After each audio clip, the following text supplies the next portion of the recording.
Есімім Қайдарова Гүлжан. Мен осы ауылда міне 25 жыл болды осы ауылдың тұрамын. Осы ауылда келіні болып келемін Көтіш ауылдан. Мен бүгінгі жиналысқа қатысымын өте. Өйткені бұның мен үлкен қатысылығым адам денсаулығына да үлкен зиян деп ойлаймын. Өйткені өзім міне 2013 жылы 13 жылдан бастап завод ашылды. Жер қазу басталды, ашылған жоқ.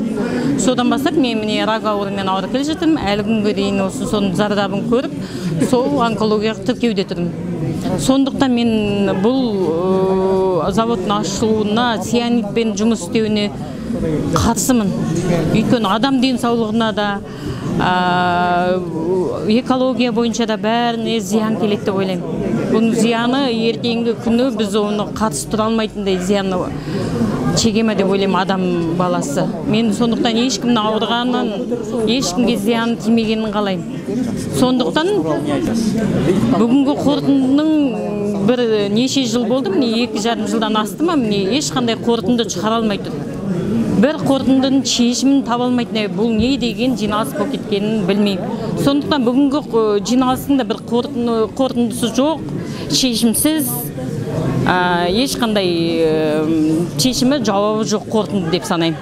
Артында тұрған қандай болсын заводты ашамыз деген кісілерге біздің ауыл халқы да, өзіміз де, ата-ана да, бала шағасы бар болса, егер тоқтатсын, егер ата-анасы сол ашамыз деп отырған бала шағасы болса, өзі жерім, елім деп, Қазақстан деп ойлайтын болса, осы заводты салғанға цианидпен жұмыс деген тоқтатқыз деген үлкен өтінішім де, қарсылығым да бар.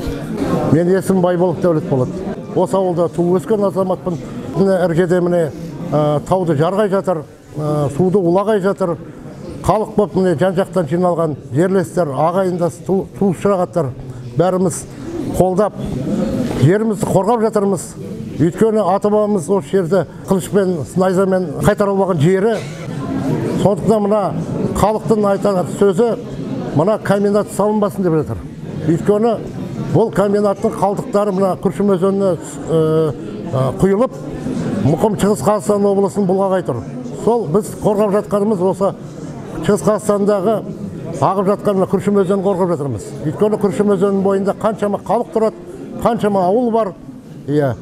Келешекке таза су керек. Қазақстан мемлекетінде су тапшылығы болып жатыр. Басқа жақта су жоқ. Біз халық болып қарсымыз. Есім Әбішек Бербол Тоқтасынұлы. Бүгінгі отырыс туралы не дей аласыз? Ауыл толығымен қарсы болды. 17 кісі осы Sun Production'ның зауыттарларының жұмыскерлері кеп, солар тыңдауға қоса қол қойды. Басқа ауылдан бір адам қол қойған жоқ. Бәрі қарсымыз деп отыр. Соның енді міне ауылдың несінің біздің талаптарымыз бар. Шығыс Қазақстан облысы Күршім ауданы Маралды ауылды тұрғындарының Sun Production'ның талап қойып отырмыз. Су министрлігінің тексеру нәтижесінде нен кейін ғана тыңдау өткізілсін. Су министрлігінің хатын қосымшада беріп тұрмыз. Маралды ауылындағы Sun Production ШЖС-ның алтын өндіру фабрикасының жобасының құттамалары экопорталда қазақ тілінде орналастырмағанына байланысты қазақ тілінде енді келіп түскен сәттен бастап, яғни 26.01.2024 жылы оқып танысуға, дайындалуға күнтізбелік 30 күн беруді талап етеміз.